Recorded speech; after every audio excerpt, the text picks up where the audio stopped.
श्रीमान,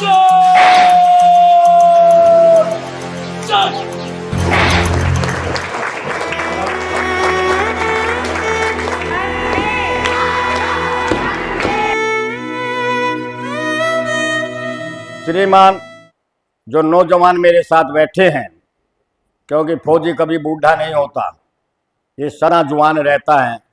जो नौजवान मेरे पास बैठे हैं, उस युद्ध में घायल होने के बाद, अपना शरीर गंवाने के बाद भी जितना इनका अंग उसमें चला गया, उसके बाद भी इनके जज्बे को मैं आपको बताऊं, इनके 2 बेटे हैं। इतनी अवस्था के बाद भी दोनों बेटे इन्होंने अपने आर्मी में भेजे हुए हैं। दोनों बेटे इनके फौज में हैं। और ऐसा नहीं ये बहुत ऊंचे परिवार से हों, ऐसा भी नहीं कि बहुत अच्छे खुशहाल परिवार से हों।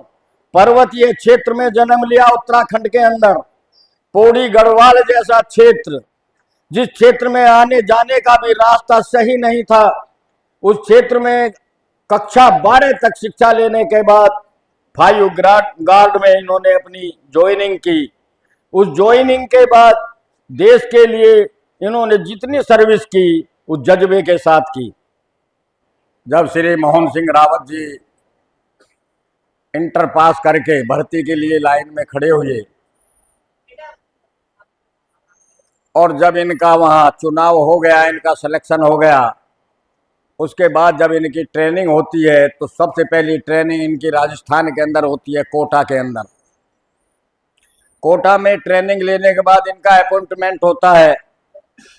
उस अपॉइंटमेंट के बाद इनकी जो राष्ट्रीय सेवाएं हैं वे आरंभ हो जाती हैं। उन राष्ट्रीय सेवाओं में, क्योंकि उस समय देश आतंकवादियों के चंगुल में फंसा हुआ था, देश में सीधा युद्ध तो हो नहीं रहा था, लेकिन आतंकवादियों का बहुत जबरदस्त आक्रमण देश के अंदर चल रहे थे।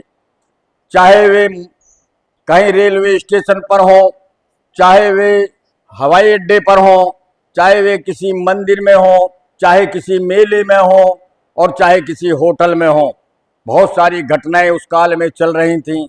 और उस काल में मेरे देश का सैनिक अपने जज्बे के साथ उन आतंकवादियों का मुकाबला कर रहा था।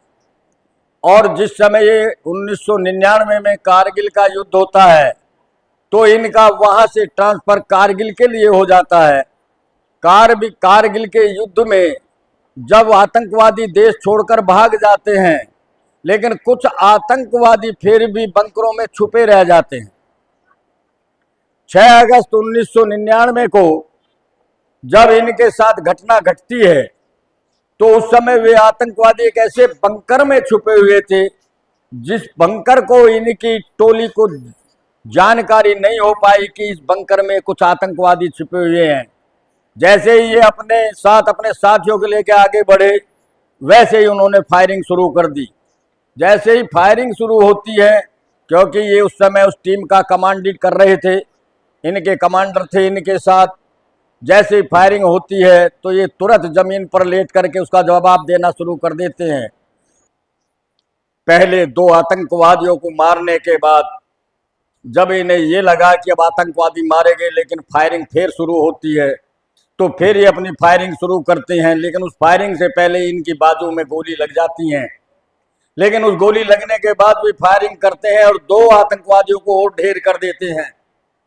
उसके बाद इनकी बाईं टांग में गोली लग जाती है।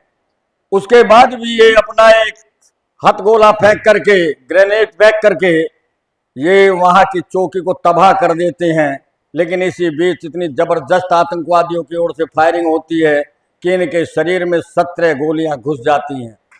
उसके बाद इनकी मूर्छा आ जाती है और मिलिट्री के कुछ जवान जो पीछे गार्ड थी इन्हें उठाकर अस्पताल ले जाती है। उस जवाबी कार्रवाई में 2 इनके साथी शहीद हो जाते हैं। उनमें एक साथी राजस्थान के होते हैं और एक साथी कुमाऊं के होते हैं।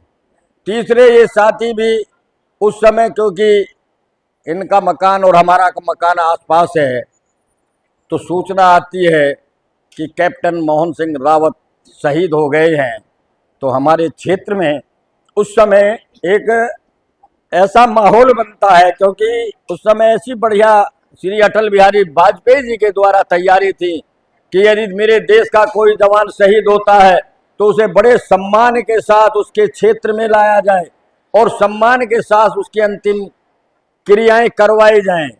तो जब इनके ये पता लगी कि वे शहीद हो गए हैं तो मेरे क्षेत्र की सुबह ही सुबह इतनी मतलब सरकारी एमनेशन आया कि उन्होंने एक एक तिनका वहां से चुग लिया, एक एक कंकड़ वहां से चुग ली और हमारे पार्क को ऐसा तैयार कर दिया कि जैसे बहुत बड़ा उत्सव यहाँ होने वाला हो। लेकिन 1 घंटे बाद पता है कि अभी उनके अंदर गतिविधियां चल रही हैं, इसलिए उन्हें हॉस्पिटल में एडमिट कर दिया गया है। तो फिर वे कार्रवाई वहाँ बंद हुई और उस कार्रवाई के बंद होने के बाद 14 महीने रावत जी का सरकारी अस्पताल में, जो मिलिट्री के हॉस्पिटल होते हैं, इलाज चला। उसके बाद भी 1 साल तक 2 जवान लगातार कप्तान साहब की सेवा में घर पर रहे। जब ये ठीक हो गए तो फिर इनको सरकारी सुविधाएं जो भी दी जा सकती थी वे दी गई और कुछ वर्ष बाद इन्हें शुगर हो गया। शुगर के कारण इनको एक टांग अपनी गंवानी पड़ गई। शुगर होने के बाद एक टांग गंवाने के बाद इन्हें हार्ट की प्रॉब्लम हो गई, जिससे इनको हार्ट में छल्ले भी पड़े। और अब भी ये इतने लेटे लेटे भी अभी मिलिट्री वाली आदत इनकी गई नहीं है। अब भी इन्हें में मिलिट्री वाली पूरी आदत है। ये लेटे लेटे भी कपड़ा लेकर अपने आसपास जो खिड़की है इनकी उसे अब भी उसे पूछते रहते हैं, क्योंकि सर्विस करने का जज्बा इनमें आज भी है। उस सर्विस के जज्बे से इतनी गंभीर अवस्था में भी ये आज भी हमारे साथ परमात्मा की कृपा से हैं। घर से सोचा था कि मैं फौज में जाऊंगा, तो मुझे फौज की काफ़ी अच्छी चॉइस थी फौज में जाने की। तो मैं अपने गांव से चला गया वहाँ लंचडाउन से मैं भर्ती होकर सीधा राजस्थान कोटा रंगरूटी पास करने चला गया। फिर वहाँ के बाद मैं जगह जगह पोस्टिंग होते गया, मतलब काफ़ी जगह 8-10 जगह हमारी पलटने जाती रही 2-3 साल के लिए। लास्ट में मैं यहाँ कुपवाड़ा, श्रीनगर कुपवाड़ा चला गया। वहाँ हमारा ऑपरेशन जारी रहता था, हमेशा जारी रहता था, दिन रात हमारा ऑपरेशन चलते रहता था। तो शाम को 5 तारीख शाम को 6 बजे हमको हुक्म मिला कि इस जंगल में बहुत सारे आतंकवादी घुसे हुए हैं। तो हमने पूरी कंपनियों ने चारों तरफ से जंगल को घेर लिया था। तो उन्होंने हमारे 6 तारीख सुबह जब रात भर हम जंगल को घेरते रहे तो सुबह 6 बजे उनका फायरिंग शुरू हो गया हमारे ऊपर। उन्होंने हमारी आवाज़ें सुन ली, फिर हमारा भी फायरिंग चलते रहा, उनका भी चलते रहा चारों तरफ से अंदर से। और कंपनी वाले ने भी हमारे काफ़ी मतलब उस दिन 15 उग्रवादी मारे थे। तो जब हमको रात को 6 तारीख रात को हुक्म मिला कि 6 तारीख की शाम को 6 बजे कि सीओ साहब ने हुक्म दिया कि अपनी टीम को क्लोज करो।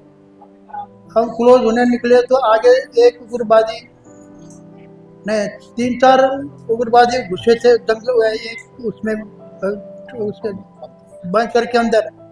तो मैंने देख लिया, उसने फायरिंग किया वहाँ से। तो 2 मेरे गाइड थे, 2, एक कुमाऊं का था, एक इधर राजस्थान साइड का था। तो उनको एक के सिर में लगी गोली और एक के छाती में लगी, वो बेचारे वहीं पर शहीद हो गए थे। तीसरा में वो मेरे ऊपर जब मेरे हाथ में लगी गोली तो मेरा ये दाहिने हाथ से राइफल छूट गई, अब पाँव में लग गई। यहाँ 8 गोली मेरे पाँव में, यहाँ से लेकर पूरा छीन कर दिया था। तो तब मैं बोला मैं तो गया, क्या करूँ मैं, मेरे को कुछ नहीं हुआ। मैं यहाँ से 2 उग्रवादी मैंने पहले मार गिराए थे, फिर तीसरा जब उसके अंदर छुपा तब उसने मारा वहाँ से ब्रूस। तो ब्रूस मेरे पाँव में भी, हाथ में भी, छाती में भी, सब जगह फैल गया। फिर मैंने यहाँ मेरे छाती में 2 ग्रेनेड थे, मैंने एक ग्रेनेड निकाला, पिन निकाला, जो ही मैं यहाँ पिन निकाला ग्रेनेड के तो मेरे गोली एक उंगली में लग गई, एक ही उंगली में लग गई। मैंने ग्रेनेड फेंका उसी के ऊपर, वो वहीं पर ख़त्म कर दिया। उसके बाद मुझे पूरा खून बह गया चारों तरफ, छाती में भी अभी तक मेरी एक बुलेट गाय छाती में फंसी हुई है, उसका जहर मार रखा डॉक्टर साहब। तो ये अभी तक कोई नुकसान नहीं हुआ इससे। मेरे को बोला कि इससे कोई नुकसान नहीं होगा, मैंने जहर मार रखा है। बाकी हाथ में लगी, 2 उंगली में लगी, एक छाती में लगी, 8 गोली मेरे पाँव यहाँ से लेकर यहाँ तक पूरे लगे। उसके बाद मुझे जब आधा 1 घंटे बाद मेरा खून बहता रहा तो मुझे होश नहीं था, मैं कहाँ क्या हो गया, क्या मैं बेहोश पड़ गया। वहाँ से मुझे फिर रात को हेलीकॉप्टर बुलाया, तो रात को उधमपुर हॉस्पिटल ले आए। फिर 3.5 महीना में उधमपुर हॉस्पिटल रहा, फिर 2 महीना में दिल्ली बेस हॉस्पिटल रहा, उसके बाद 7.5-8 महीने में पूना हॉस्पिटल रहा। फिर वहाँ पूना या आर्मी हेडक्वार्टर से फोन चाहते रहा कि इनको अवार्ड के लिए राष्ट्रपति भवन में भेजना है। फिर मैं 3 अक्टूबर 2001 को राष्ट्रपति भवन में, उस समय के राष्ट्रपति KR नारायण थे, तो उस समय मैं अवार्ड के लिए भी चला गया। उसके बाद मैं 2001 जुलाई को ऑर्डिनरी कैप्टन से रिटायर हो गया। अभी मेरे 2 लड़के, बड़ा लड़का भी वीर गढ़वाल में है, वो अभी तो सुधार है, और छोटा लड़का जहाँ जिस पलटन से मैं आया उसी पलटन में नायक सुधार कलर का है, उसने यही गाजियाबाद से BSc किया था और कलर के कल में भर्ती हो गया। और दूसरा जो बड़ा वाला सुधार है तो गाँव से पहाड़ से 97 में भर्ती हो चुका था। धन्यवाद। मैं बच्चों से बस यही कहना चाहूँगा, देश का जहाँ भी कोई फौजी दिखाई दे, क्योंकि फौजी ही हमारी शान है, जहाँ भी फौजी दिखाई दे आप उसे एक बार जय हिंद करके उसका स्वागत अवश्य करें। ये मेरे फौजी का सम्मान है, उसे गर्व होता है जब उसके सामने उसका देश का कोई बच्चा या देश का नागरिक जय हिंद बोलता है तो उसको अपने जज्बे याद आ जाते हैं। इसलिए जब भी कभी तुम्हें कोई फौजी दिखाई दे, पास में हो, आपके रिश्तेदारी से आए, आपको बाजार में मिले, तो एक बार चाहे आप उससे परिचित हों या ना हों, लेकिन एक बार उसे जय हिंद कर देंगे तो उसका मनोबल बहुत बढ़ जाएगा और वो अपने देश के प्रति फिर उसी जज्बे के साथ, क्योंकि रिटायर होने के बाद भी फौजी रिटायर नहीं होता, राष्ट्र की रक्षा के लिए फौज फिर भी तैयार रहता है। इसीलिए हमारा सबका कर्तव्य है कि हम अपने फौजियों का सम्मान के साथ स्वागत करें और उनका जीवन भर सम्मान करते रहें, चाहे वे मेरे पड़ोस में रहते हों, चाहे मेरे पड़ोस से दूर रहते हों। अब जय हिंद, भारत माता की, भारत माता की, वंदे वंदे वंदे, जय हिंद।